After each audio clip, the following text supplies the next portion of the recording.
Hola, apasionados de la historia.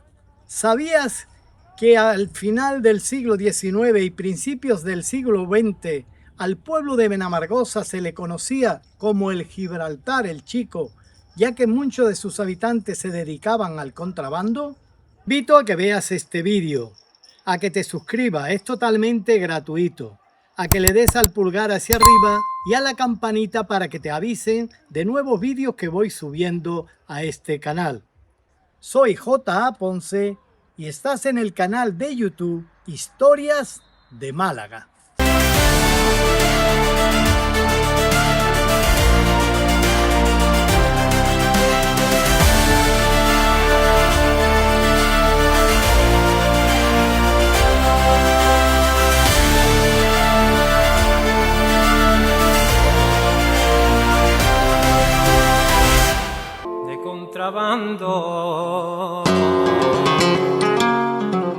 En la larga crónica de la humanidad hay hechos que asombran a sabios y eruditos, como una simple hierba, ponzoñosa, de olor acre y sabor amargo, llegó a ejercer tan profunda influencia sobre las naciones. Pocas plantas, si alguna, han recorrido el mundo con tanto empeño, han ocupado tanto a los gobiernos o han atraído a tantos hombres al riesgo y al contrabando como la hoja del tabaco. Contra su uso se alzaron, sin éxito, tanto los poderes civiles como las potestades eclesiásticas del orbe cristiano y mahometano. Ni las condenas del Santo Oficio, que acusaba a los fumadores de hacer pactos con el diablo, ni las penas de excomunión, ni los castigos corporales consiguieron frenar su consumo.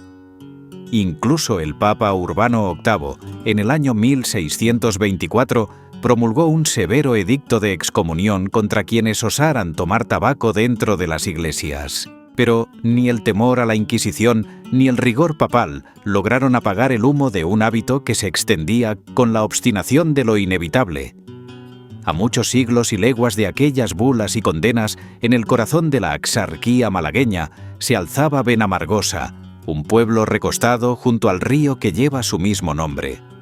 Durante buena parte del siglo XIX y hasta mediados del XX fue conocido en toda la provincia, y aún más allá, con un sobrenombre que evocaba su fama: Gibraltar el Chico. El apelativo no era gratuito. Numerosos vecinos de Benamargosa se dedicaban al contrabando de tabaco y tejidos, moviendo una red de mercancías procedentes del Peñón con una audacia y destreza dignas de los mejores comerciantes del Mediterráneo. A tal punto llegó su notoriedad que el nombre de aquel pueblo cruzó las sierras andaluzas envuelto en coplas populares. Una de ellas, recogida de labios de una mujer de Ubrique, Cádiz, rezaba así: «Viva mi pueblo, señores, que soy de Benamargosa, donde se vende el tabaco como si fuera otra cosa». Así, entre el humo del tabaco y la astucia de sus gentes, Benamargosa escribió su propio capítulo en la historia de la picaresca y el ingenio andaluz. Desde mediados del siglo XIX, el incremento de la población trajo consigo una intensificación del contrabando en Benamargosa. La prosperidad que antaño ofrecían los viñedos, principal fuente de riqueza del pueblo, se desvaneció con la llegada de la epidemia de filoxera, que arrasó las cepas y dejó a muchos vecinos sin sustento. Quienes no emigraron en busca de fortuna se vieron obligados a reinventarse y hallaron en el contrabando una vía de supervivencia. A ello contribuyó la actividad de la arriería, oficio muy extendido en la zona, que facilitaba el transporte discreto de mercancías a través de los caminos serranos. Los registros del Archivo Municipal de Benamargosa, desde 1872, dan cuenta de numerosas condenas por delitos de contrabando, entre las cuales figuran incluso los nombres de algunas mujeres, prueba de que la necesidad no entendía de género. En el Boletín Oficial de la Provincia de Málaga de 1878 aparece la siguiente citación judicial. El juez de Málaga, don Ildefonso Miguel Romero, cita a Alonso Yuste Forte, natural de Benamargosa, vecino de la calle de la Higuera número 4, casado, jornalero, de 60 años de edad, para que se persone ante este juzgado y satisfaga la multa de 300 pesetas, o en su defecto ingrese en prisión por causa de contrabando de tabacos. Años después, en septiembre de 1885, otro aviso judicial hacía referencia a un nuevo suceso.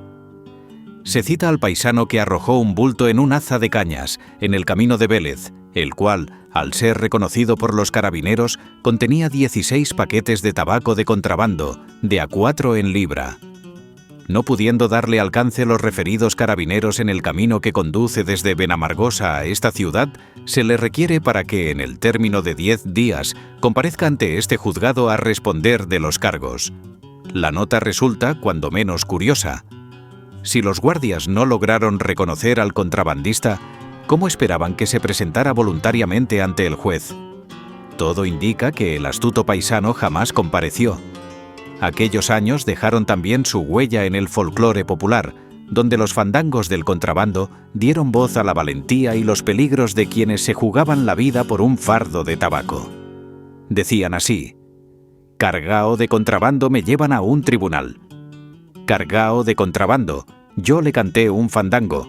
El fiscal se echó a llorar y el juez firmó la libertad. Curadme, por Dios, curadme, que vengo muy malherido. Me han tirado los carabineros al atravesar el río. Curadme, por Dios, curadme, curad a mi jaca primero». Estos versos, nacidos del ingenio y la pena, reflejan el espíritu indómito de un pueblo que supo sobrevivir entre la necesidad, la picardía y la esperanza, en los días en que el humo del tabaco era símbolo de riesgo y de libertad.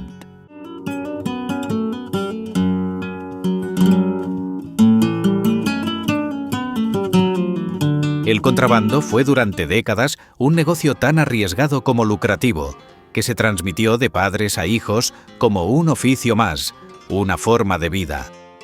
En Benamargosa, esta actividad alcanzó tal arraigo que se mantuvo viva hasta los años 50 del siglo XX, cuando comenzó su inevitable declive para desaparecer casi por completo al final de aquella década.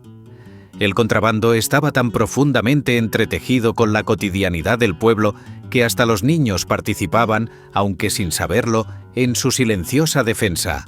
Si algún forastero les preguntaba dónde podía comprar tabaco, los pequeños, con inocente picardía, lo conducían directamente al estanco, único lugar autorizado para venderlo. Como esta, son muchas las anécdotas que aún se cuentan, envueltas en la sonrisa de los mayores que las vivieron.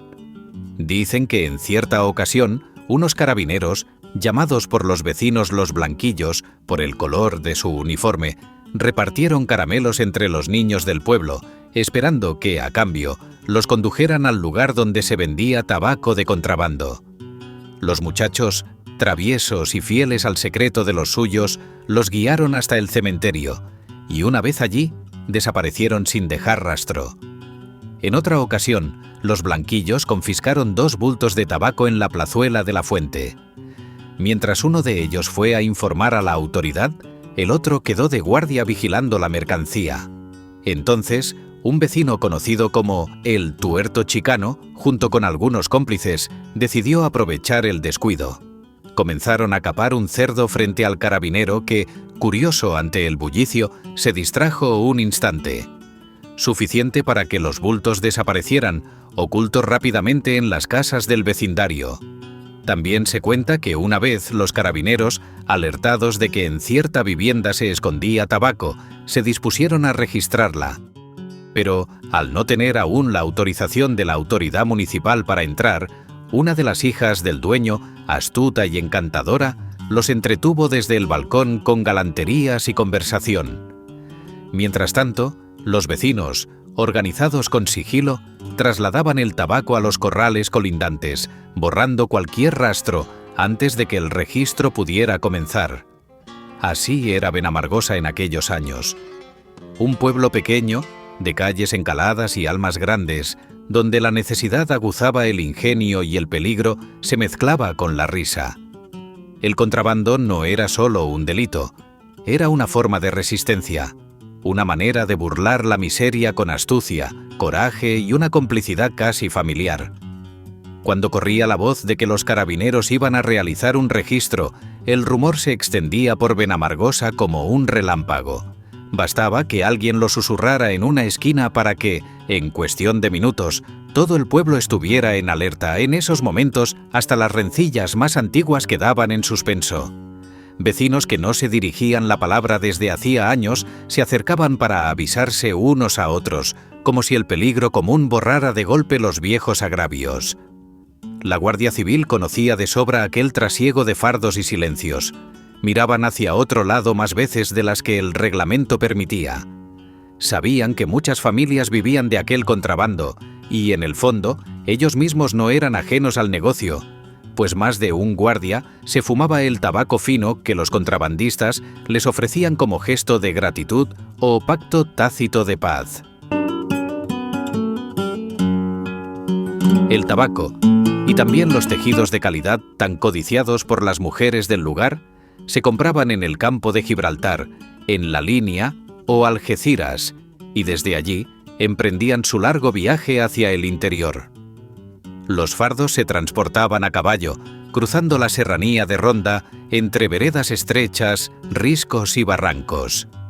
Era un trayecto peligroso, de varios días, muchas veces hecho bajo la luna, cuando la noche se convertía en aliada y las sombras eran refugio. En aquel juego de riesgos y silencios, el caballo era más que un animal. Era compañero, cómplice y muchas veces salvador. Un buen caballo, rápido e inteligente, podía marcar la diferencia entre la libertad y la cárcel. Si el contrabandista era apresado, no solo perdía su mercancía, también le requisaban la caballería y con ella su sustento. Por eso el vínculo entre hombre y animal era casi sagrado, tanto que el pueblo lo cantó en coplas, nacidas entre el polvo del camino y el humo del tabaco. Contrabandista lo quiero, aunque lo maten mañana, que llegue a mi puerta y diga: ahí tienes esa jaca, serrana. Contrabandista valiente, ¿qué tienes que tanto lloras? Se me ha muerto el caballo, se me acabaron las glorias.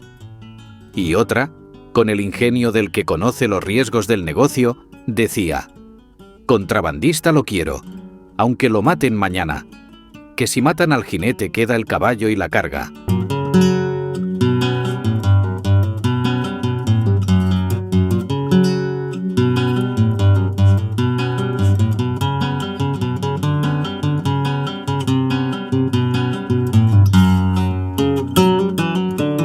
Una vez el tabaco llegaba al pueblo, se mezclaba con el cultivado allí mismo, casi siempre en plantaciones clandestinas, ocultas entre los bancales y los márgenes del río.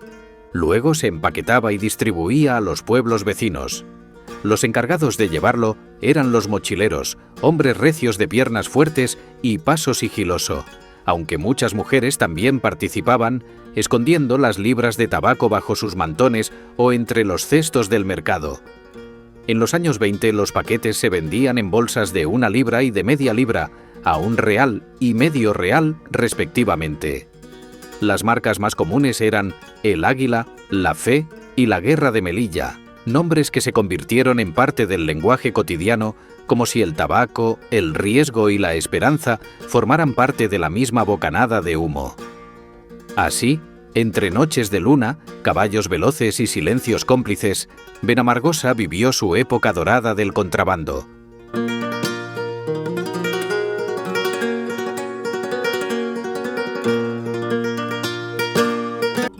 Cuando terminó la guerra civil, el país entero quedó cubierto por una sombra de miseria y silencio. La escasez se instaló en las casas como un huésped que nadie invitó y del que nadie podía librarse. El tabaco, como tantos otros productos, fue racionado, entregado a la población en dosis mínimas, como si el humo también tuviera que administrarse con cuentagotas. Pero ni la cartilla de racionamiento ni los sellos del Estado lograron detener el viejo pulso del contrabando, que volvió a encenderse con más fuerza, alimentado por la necesidad y la astucia del pueblo. El tabaco que se cultivaba en Benamargosa nacía en plantaciones ilegales, escondidas entre las huertas y los márgenes del río. De muchas solo se declaraba una parte, una fracción mínima, para calmar a la administración. El resto se secaba y picaba en secreto, en patios y desvanes, y luego se mezclaba con el tabaco traído de Gibraltar, más fino y aromático, hasta dar con un producto que llenaba los bolsillos y calmaba la ansiedad de los fumadores. Cuentan que, a principios de siglo, una de esas plantaciones fue denunciada. Avisado el dueño de que los carabineros venían de camino, recogió la cosecha a toda prisa y la escondió en el camarín de Jesús Nazareno. Cuando los agentes llegaron al pueblo, registraron la finca sin hallar una sola hoja. Pero el azar, o quizás una lengua indiscreta, los llevó hasta la iglesia. Allí, entre cirios y santos, encontraron el tabaco oculto. Intentaron llevárselo, pero el cura se interpuso con sotana y carácter, invocando el derecho de asilo eclesiástico, que desde siglos atrás protegía a quienes se refugiaban en el templo. El tabaco quedó allí, bajo la mirada serena del nazareno, mientras los carabineros se retiraban con las manos vacías y los dientes apretados. Eran los años del hambre, los años del extraperlo, cuando todo se compraba y se vendía por debajo de la mesa. Las mujeres amasaban el pan del mercado negro con harina traída a escondidas y al amanecer bajaban a Vélez o tomaban el tren hacia Málaga, con los cestos repletos de pan, jabón o tocino. Los hombres, por su parte, cruzaban los caminos a pie, muchas veces de noche, para traer de la Vega de Granada harina y tabaco en hoja yesca, siempre con el miedo de tropezar con una patrulla. El mercado de Gibraltar había decaído, la vigilancia era mayor, los riesgos más altos, y solo los más audaces se aventuraban por aquellas rutas. De esa época quedaron nombres que aún resuenan en la memoria del pueblo, envueltos en una mezcla de respeto y leyenda. Uno de ellos fue Antonio Gallego Palacios, conocido como el Nene Charote. En uno de sus viajes, en plena serranía de Ronda, cayó en una emboscada de carabineros. Sus compañeros huyeron. Él, herido en una pierna, siguió peleando hasta que la sangre le ganó la partida. Dicen que murió desangrado, camino de Ronda, un viernes de dolores, y que sus restos descansan en algún rincón olvidado de aquella sierra.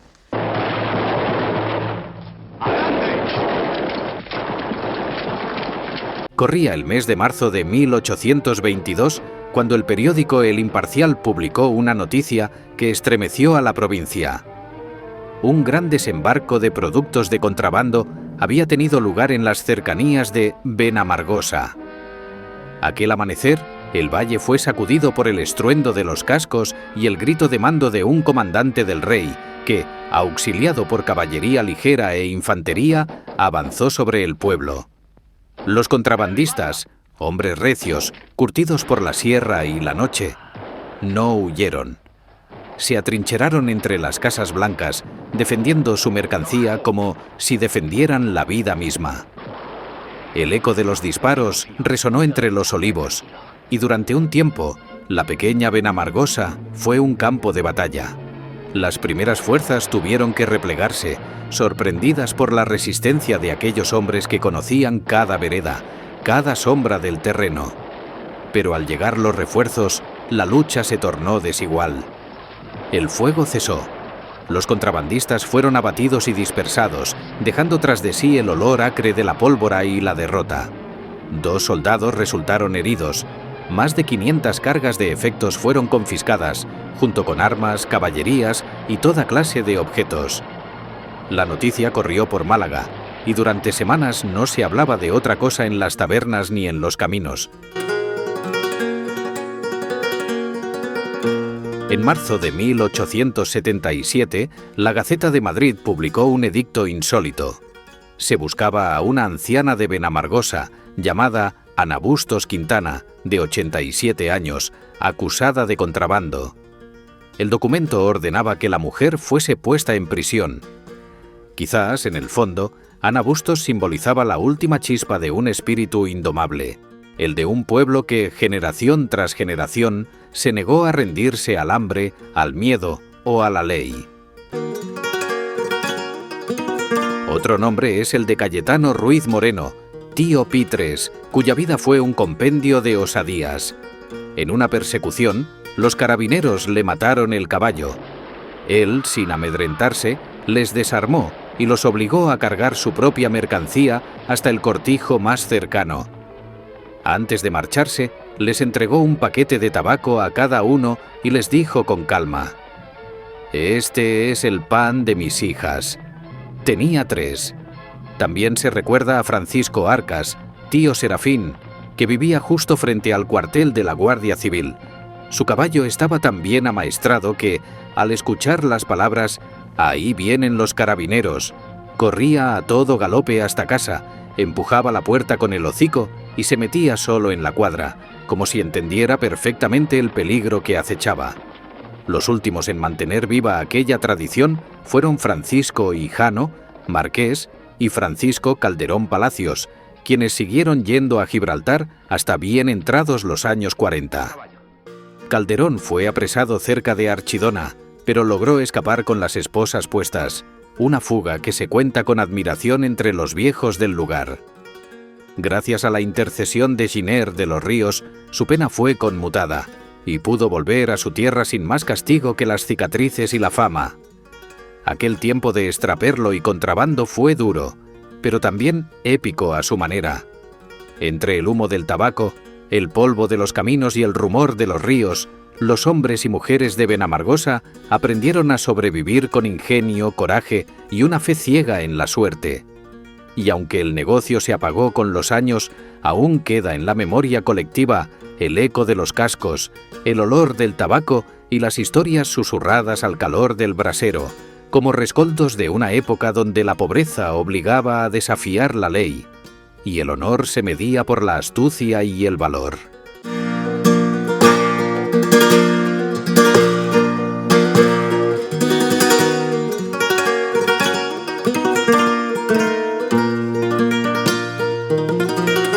¿Qué tal? ¿Qué te pareció este documental sobre el pueblo de Benamargosa? Déjame debajo un comentario, una opinión o una reflexión sobre este documental. Me despido hasta un nuevo episodio.